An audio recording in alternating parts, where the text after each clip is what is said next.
Assalamualaikum warahmatullahi wabarakatuh. Alhamdulillahirabbil alamin. Assalatu wassalamu ala asyrofil anbiya'i wal mursalin wa ala alihi wa sahbihi rasulillahi ajmain. Amma ba'du. Segera dari kita panjatkan kepada Allah Subhanahu wa taala. Karena dengan limpah rahmat dan karunia-Nya kepada kita semua telah diberikan nikmat yang tidak ternilai harganya, terutama nikmat iman Islam. Seiring dengan itu kepada kita telah diberikan taufik dan hidayah. Taufik adalah suatu dorongan, suatu kekuatan, suatu kesempatan untuk melaksanakan hidayah. Di taufik dan hidayah ini kakak kali ini ada hidayah, kalau tidak ada taufik, kesempatan, kekuatan, motivasi untuk melaksanakan hidayah itu tidak jadi. Contohnya ada tahu kawan-kawan kita yang di luar yang tidak masuk ke dalam masjid ini, tahu dia sudah dapat hidayah, dia dapat petunjuk, dia dapat peringatan dia, tapi tidak taufiknya kurang kuat, maka tidak jadi pergi. Ada dorongan, ada taufik, tapi kadang-kadang hidayahnya belum. Jadi taufik dan hidayah itu suatu kata yang kakak beradik yang mestinya sangat saling mendukung. Salawat dan salam kita kirimkan kepada Nabi besar Muhammad Sallallahu Alaihi Wasallam. Rahmatan lil alamin. Allahumma sholli ala sayyidina Muhammad wa ala ali sayyidina Muhammad. Bapak pimpinan SMA Negeri 1 Pasaman yang kita muliakan bersama rekan-rekan wakil, Bapak Ibu Majelis Guru, jemaah yang berbahagia, anak kami, kemudian kepada imam kita, Bapak Haji, mudah-mudahan senantiasa diberikan kesehatan, keselamatan, kesejahteraan kepada kita semua. Semoga Pak Haji bersama kita jemaah dan Bapak Kepala Sekolah kita bisa bersama-sama melaksanakan kuliah kita kepada Allah. Ada masjid yang megah ini luar biasa. Ibadahnya senang, sejuk, tenang, damai. Kita berada di dalamnya berkuliah kepada Allah. Bapak-bapak, ibu-ibu yang saya muliakan, pada kesempatan ini sebenarnya sama dengan Pak Mon tadi malam. Dia mengatakan bahwa beliau itu Ustaz dadakan ya Pak. Katanya dia berendah hati tadi malam, itu Ustaz besar itu. Saya kenal dengan beliau itu, ilmunya banyak itu. Karena dari tahun 91 saya sudah bersama beliau juga di sini. Luar biasa ilmunya itu, tapi dia rendah hati. Dia katakan dia Ustaz dadakan. Kiranya begitu pula lah saya ini. Tambah lagi yang akan saya sampaikan ini belum lagi seutuhnya saya kerjakan. Nah ini pula seharusnya untuk menyampaikan itu, berdakwah itu harus dikerjakan dulu ya Pak dia. Ya Pak, dikerjakan dulu baru didakwahkan. Ini seperti yang saya katakan ini sudah dikerjakan juga tapi belum sepenuhnya. Mudah-mudahan setelah disampaikan nanti dapat sepenuhnya dikerjakan ya Pak. Ya, mudah-mudahan setelah dikatakan, mudah-mudahan dapat pula saya. Berarti mudah-mudahan kita yang jemaah ini bisa melaksanakannya. Kemudian yang mengomongi jemaah ini akan insya Allah dapat pula melaksanakannya. Jadi kalau Pak Mon tadi malam mengatakan Ustaz dadakan, sama. Jangan juga tampil di forum. Apalagi forum ini, forum yang mulia ini luar biasa ini. Ini orang ilmiah di sini. Orang ilmiah, alhamdulillah, orang forum ilmiah ini. Dan terutama saya agak juga ini karena kami menghafal Quran luar biasa ini. Tapi sudah umur hampir 60 tahun ini masih kul juga ya. Mereka sudah ada yang 2 juz, 3 juz dan banyak. Luar biasa. Mudah-mudahan juga kehadiran Anda di masjid kita ini akan memberi berkah kepada jemaah yang banyak ini, kepada kalian ini, kemudian kepada sekolah kita, sekolah ini dapat berkah dari Allah.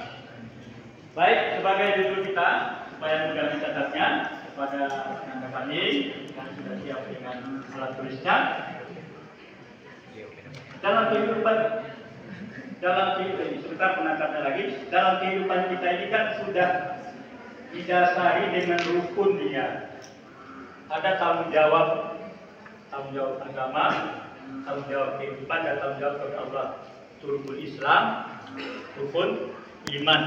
Kalau yang namanya rukun itu, saya sangat begitu membekas dalam pikiran saya, dalam hati saya, dikatakan Bapak kepala sekolah.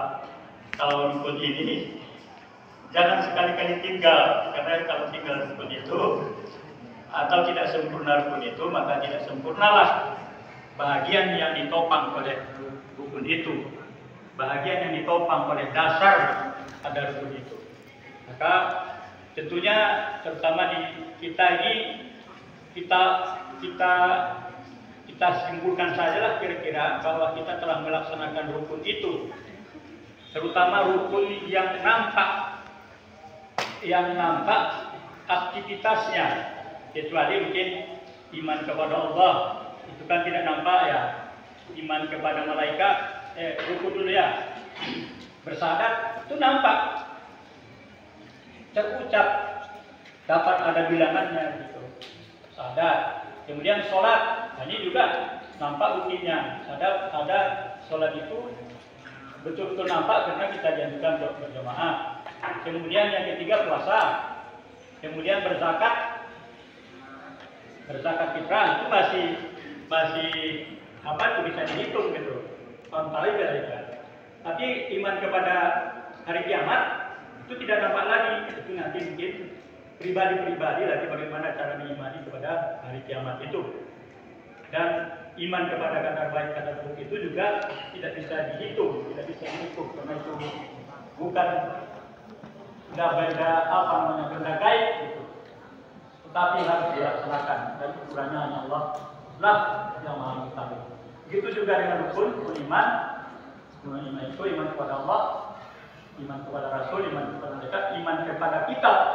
Kepada anak kami, iman kepada kitab, ananda sudah jauh lebih tinggi derajatnya dalam hal ini daripada kami. Pertahankanlah, ulang-ulanglah, janganlah dalam kehidupan supaya tidak pergian. Karena Al-Quran itu adalah sesuatu yang suci, nur, saya.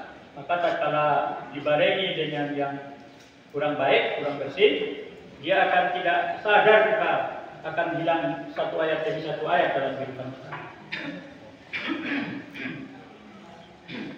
Jadi tadi dengan telah melaksanakan rukun itu kita, rukun Islam dan rukun iman itu, maka tertumpang ada 4 perkara yang membuat seseorang itu bahagia di dunia dan bahagia di akhirat. Nah, itu judulnya. Empat perkara yang membuat manusia bahagia di dunia dan akhirat.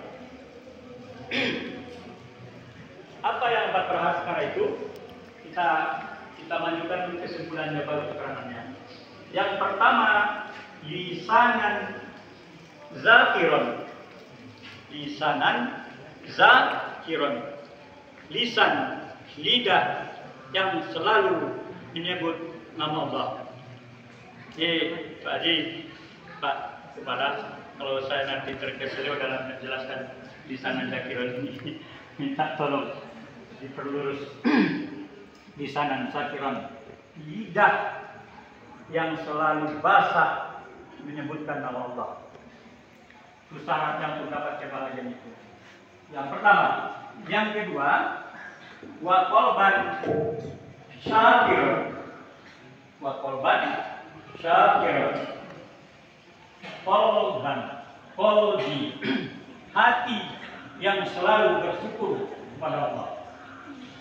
Bersyukur kepada Allah atas nikmat yang telah diberikan kepada kita dalam kehidupan kita, dalam segala urusan kita.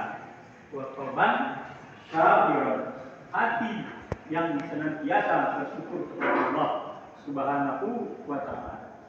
Dan yang ketiga adalah wa badanan sabiron wa badanan sabiron. Ada yang mengatakan wa jisman sabiron, ada saja bukunya yang mengatakan wa badanan sabiron. Jiwa dan badan yang senantiasa sabar. Jiwa wa badanan itu rupanya artinya jiwa yang senantiasa sabar. Kalau di kampung-kampung, kalau enggak marah saya seperti sabarlah badan. Jadi itu istilahnya Pak. Berarti ya badan itu juga harus dituntut dengan sabar gitu. Bukan saja hati, bukan saja jiwa, tetapi badan juga sabarlah badan. Nah, kira-kira itulah. Biasanya di kampung-kampung itu yang disebutkan orang-orang tua kita. Kalau udah memang letih betul dia, sudah payah betul dia, sudah susah berusaha dia akan mengatakan sabarlah badan. Dan yang keempat adalah wa zaujan sholihan.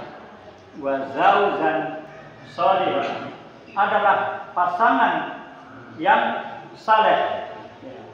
Pasangan yang saleh dalam arti kata ini saleh yang sevisi dan semisi dengan kita. Nah, ada juga yang saleh tapi tidak sevisi dan semisi.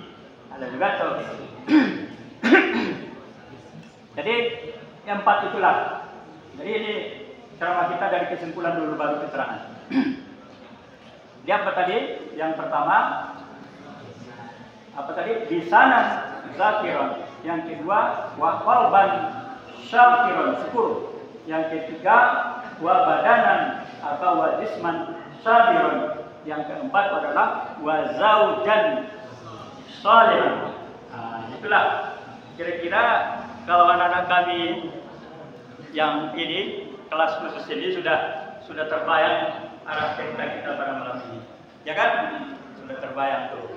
Mungkin kalau tidak dilanjutkan, diberikan penjelasan, ditutup dengan salam, sudah ada yang dibawa pulang nanti itu ke asrama, ya kan? Atau kita tutup saja? Nah, kita sambung. Yang pertama tadi adalah lisanan zakiron. Saya ada buku zikir pagi petang, mungkin anak-anak kami juga punya ini. Di sini dijelaskan bahwa zikir itu, mengingat Allah itu luar biasa fadilahnya, luar biasa manfaat dan faedahnya. Di sini dijelaskan ada 50. Dalam buku ini ada 50. Tentu yang besar-besar fadilahnya itu yang dimasukkan di sini. Katanya dalam komentar pembukaannya adalah ratusan daripada manfaat fadilah zikir itu kepada kita. Tetapi di sini yang besar-besarnya dijelaskan ada 50. Nanti kita mungkin beberapa saja kita perlihatkan di sini. Yang pertama zikir ini saya ambil di nomor 32. Sengaja saya baca bukunya karena saya tidak berprofesi ustaz, supaya lebih diyakini saya bawa bukunya. Nah, nanti salah ucap bila saya. Ya. Jadi di sini ada pada nomor 32. Ini langsung saja diulang. Zikir merupakan tanaman surga. Ini zikir merupakan tanaman surga. Ini sebagaimana diriwayatkan oleh At-Tirmizi dari Abdullah bin Mas'ud. Abdullah bin Mas'ud ini, kalau saya baca dalam sejarah hidupnya, beliau ini kalau postur tubuhnya ini agak kecil untuk ukuran orang Arab. Katanya dalam cerita itu betisnya ini agak kecil ini, betisnya ini. Tapi dia sahabat yang paling setia, sangat setia kepada Rasulullah. Istilahnya beliau ini sebagai ajudan Rasulullah, salah satu dari ajudan Rasulullah. Kemana-mana Rasulullah dia ikut itu, membawa air untuk berwudu keperluan Nabi, membawa sepatu sandal Nabi. Nah, itu pula tulasnya itu. Kemana Nabi dia ke sana. Abdullah bin Mas'ud ini, ya untuk postur tubuhnya lebih kecil dari rata-rata orang Arab. Tapi dia kesetiaannya begitu, dan dia salah satu orang yang bisa masuk bertemu dengan Rasulullah ke kamar Rasulullah. Yang lainnya tidak berani itu. Sahabat pun tidak akan berani masuk ke kamarnya itu. Tapi kalau yang beliau ini saking dekatnya ajudan ini dengan Rasulullah, sahabatnya kalau sekarang ajudan, kalau Rasulullah ini sahabat paling saking dekatnya, dia bisa leluasa kalau ada keperluan menemui Rasulullah. Ya, begitu betul. Dialah yang meriwayatkan ini, dari dialah ini yang menyampaikan kepada At-Tirmizi dan disampaikan di dalam pesan buku ini. Bahwa Rasulullah SAW bersabda, pada malam tatkala diisrakan, aku bertemu dengan Ibrahim Al-Khalil, lantas dia berkata kepadaku, wahai Muhammad, sampaikanlah salamku kepada umatmu dan beritahukanlah kepada mereka bahwa surga itu bagus tanahnya, segar airnya, dan bahwa surga itu berupa tanah yang kosong, sedangkan tanamannya adalah lafaz zikir. Tidak serta-merta kita berimpak, berwakaf banyak, menyumbang segala macamnya, ternyata yang akan menjadi tanaman surga itu lafaz zikir. Apa lafaz zikirnya? Dijelaskan di dalam hadis ini bahwa wahai Muhammad, sampaikan salamku kepada umatmu dan beritahukanlah kepada mereka bahwa surga itu bagus tanahnya, segar airnya, dan bahwa surga itu berupa tanah yang kosong, sedangkan tanamannya adalah lafaz zikir. Apa lafaz zikirnya? Subhanallah walhamdulillah wala ilaha illallah wallahu akbar. Rupanya sederhana lafaz zikirnya.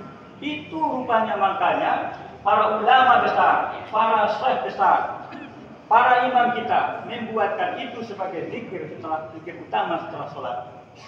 Rupanya itu subhanallah walhamdulillah wala ilaha illallah wallahu akbar. Maha suci Allah, segala puji miliknya, tidak ada Tuhan yang berhak, ilah yang berhak diibadahi dengan benar kepada Allah, dan Allah Maha Besar. Menurut At-Tirmizi, sanad hadis tersebut adalah hasan gharib, berarti betul-betul hasan, betul-betul sahih gitu.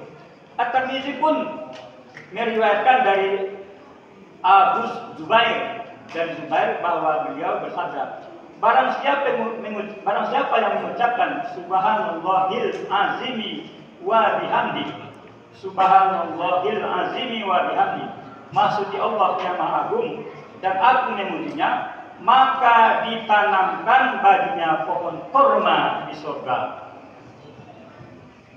Pak, tidak terhitung lagi tanaman surganya ya Pak, kira-kira gitulah. Rupanya tidak serta-merta kita berzakat, kita berimpak. Kayaknya ada bagian-bagiannya. Kalau memuliakan Al-Quran, itu nanti terang dalam kubur, dibantu di yaumil akhir, di padang mahsyar. Kalau dia puasa, kalau dia bersedekah, dimudahkan meniti siratal mustaqim. Kalau dia berzikir, berkhalwat, mensucikan diri, artinya ingat Allah, berzikir tentunya, dapat naungan dari ilahi di yaumil akhir. Rupanya berkelompok-kelompok juga. Tidak. Jadi apa maksudnya? Kita harus mengambil bahagian-bahagian dari ibadat yang disunnahkan itu menjadi bahagian daripada ibadah kita. Jangan unggul di sini, tapi ternyata di bagian ini nanti tidak lancar siratal mustaqimnya. Nah ya, kalau mengaji saja tapi tidak diimbangi lagi puasa dengan sedekahnya, tidak lancar nanti di siratal mustaqimnya. Begitu secara keseluruhan, tentu di yaumil akhir, di padang mahsyar itu, yaumil akhir atau akhirat itu, ada hadis yang mengatakan nanti kita semua akan menunggu perhitungan, menunggu hisab. Ditemui Nabi Adam, dia tidak mau, belum sempat, saya sudah pernah berusaha. Kamu temui Rasulullah Muhammad. Begitu seterusnya, sampai kita ketemu dengan Nabi Muhammad, baru diadakan perhitungan. Panasnya bukan main. Di dalam hadis itu dijelaskan, karena panasnya sudah ada yang keringatnya sudah terbenam sampai mata kakinya. sudah ada keringatnya membenangi sampai lututnya, dan ada sudah terbenam sampai pinggangnya, ada yang sampai dadanya, dan ada yang sudah tenggelam dengan keduhnya, gara-gara panasnya di yaumil akhir itu. Itu hadis Rasulullah. Ya, tentu itu yang kita cari. Kita usahakan apalah ibadah-ibadah yang bisa menolong kita dapat aman nanti di yaumil akhir itu. Jadi di sini ternyata begitu tadi yang pesan dari Khalilullah itu Ibrahim kepada Rasulullah SAW, ternyata surga itu kosong, tanahnya subur, udaranya sejuk, airnya sejuk, dan masih kosong, dan lapas-lapas kalimat thayyibah inilah yang akan menolong, yang menjadi tanamannya di surga nanti. Ya, sudah dibayangkan itu. Kalau menurut saya mungkin kalaulah sekiranya Allah memberikan kesempatan untuk di surga, masih kosong kebunnya Pak.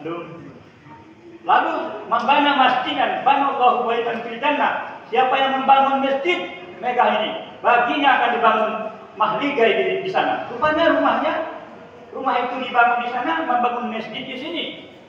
Di dalam hadis lain mengatakan siapa yang melaksanakan sholat rawatib 12 rakaat dalam satu hari rutin, itu yang diriwayatkan oleh Aisyah. Siapa yang melaksanakan sholat rawatib rutin 12 rakaat, 2 sebelum subuh, 4 sebelum zuhur, 2 sesudah zuhur, 2 sesudah maghrib, 2 sesudah isya, baginya akan dibangunkan mahligai di surga. Bangun rumahnya Pak. Rupanya untuk modal beli rumah di surga itu tidak hanya bangun masjid, tapi sholat rawatib sudah lihat. Ya, sering itu yang kita batas lagu. Subhana rabbiyal azim wa bihamdihi. Maha agung Allah dan aku memujinya. Gitu ya. Tadi At-Tirmidzi pun meriwayatkan dari Abu Zubair dari Jabir bahwa beliau bersabda, barang siapa yang mengucapkan subhanallahil azim wa bihamdihi, maha suci Allah yang maha agung dan aku memujinya, maka ditanamkan baginya pohon kurma di surga. Rupanya membaca ayat yang banyak pun berkaitan dengan tanaman di surga, Pak. Ya. Membaca itu makanya tidak perlu Allah saja ayatnya, biar banyak-banyak ayatnya supaya banyak juga tanamannya di surga. Ada dalam hadis lain saya baca itu. Kemudian menurut At-Tirmidzi sanad hadis ini adalah hasan sahih. Ini yang subhanallah wa bihamdihi tadi. Kemudian dalam poin nomor 33, pemberian dan karunia Allah yang dilimpahkan karena zikir, tidak pernah dilimpahkannya karena amal lain. Fadilahnya tidak pernah dilimpahkan pada amalan lain, hanya pada zikir ini yang dijelaskan di sini. Ini dijelaskan bahwa dari Abu Hurairah perawi hadis ini bahwasanya Rasulullah SAW bersabda, barang siapa mengucapkan la ilaha illallah wahdahu la syarikalah lahul mulku wa lahul hamdu wa huwa ala kulli syai'in qadir. Tidak ada ilah, tidak Allah, tiada Tuhan yang berhak diibadahi dengan benar melainkan hanya Allah yang Maha Esa, yang tidak ada sekutu baginya kerajaan dan pujian, dan Dia Maha Kuasa atas segala sesuatu. Sebanyak 100 kali kalau dia baca apa tadi? La ilaha illallah wahdahu la syarikalah lahul mulku wa lahul hamdu wa huwa ala kulli syai'in qadir. Di sini tidak dijelaskannya yuhyi wa yumiitunya, tidak di sini. Tapi langsung wa huwa ala kulli syai'in qadir.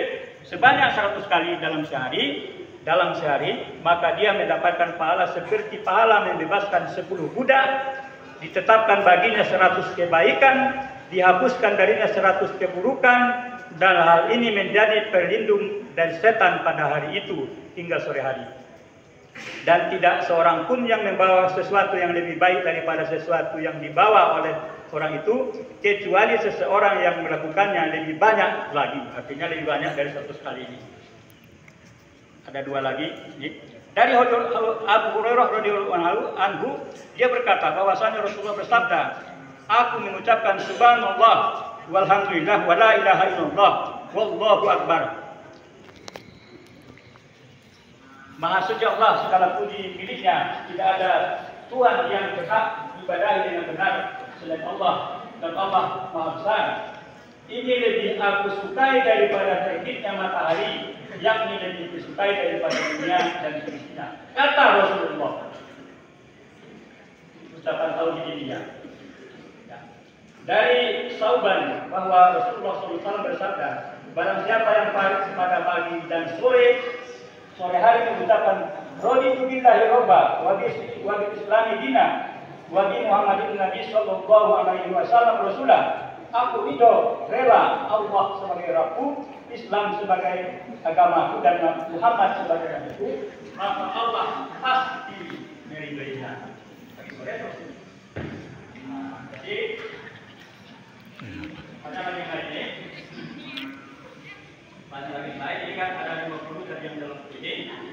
Jadi itulah ternyata amalan-amalan yang sering kita baca, yang kita ucapkan, ternyata luar biasa. Ini ada tertinggal di dalam satu bagiannya. Siapa yang mengatakan Subhanallah wa bihamdi, Subhanallahil azim, Subhanallahi wa bihamdi, Subhanallahil azim, katanya itu ringan dalam lisan, berat dalam timbangan. Nah, kalau diakui Allah berat dalam timbangan, itu sudah luar biasa. Mungkin itu yang dapat saya sampaikan.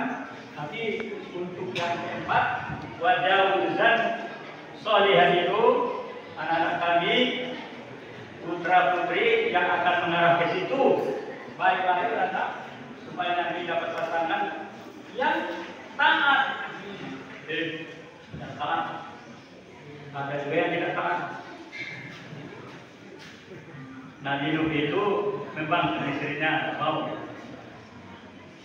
Nabi Nuh itu bukan saja lagi membangkang, dia disampaikan ke orang tidak benar itu sebenarnya.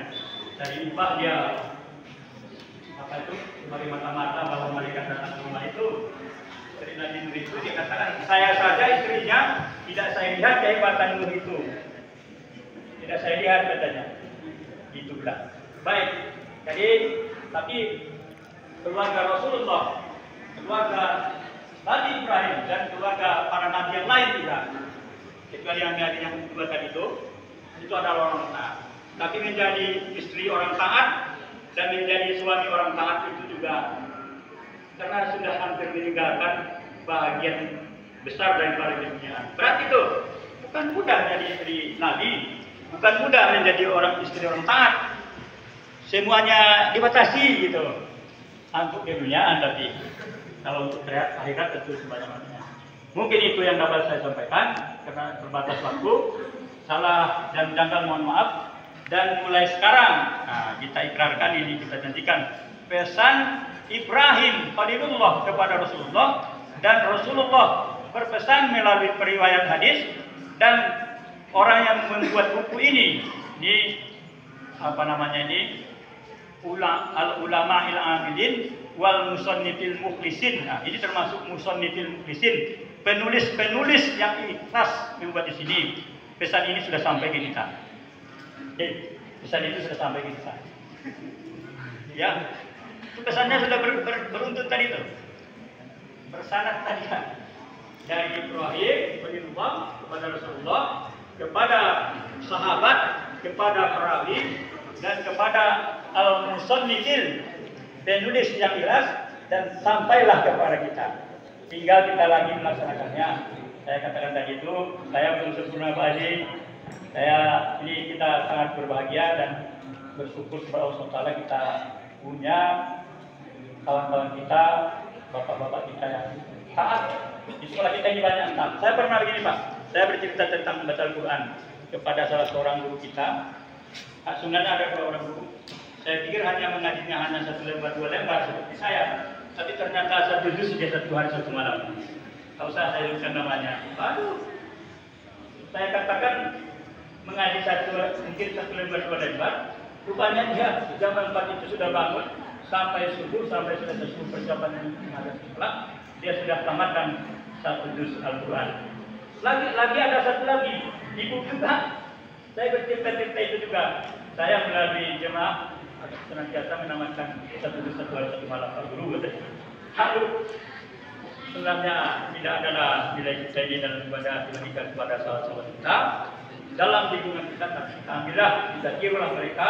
Mudah-mudahan kita bisa bersamanya seperti yang sering dikatakan Pak Haji ini, bisa bersama-sama di surga nanti, bersama keluarga, bersama di mana, bersama kaum muslimin dan muslimat di surga Allah. Wabillahi taufiq wal hidayah. Wassalamualaikum warahmatullahi wabarakatuh.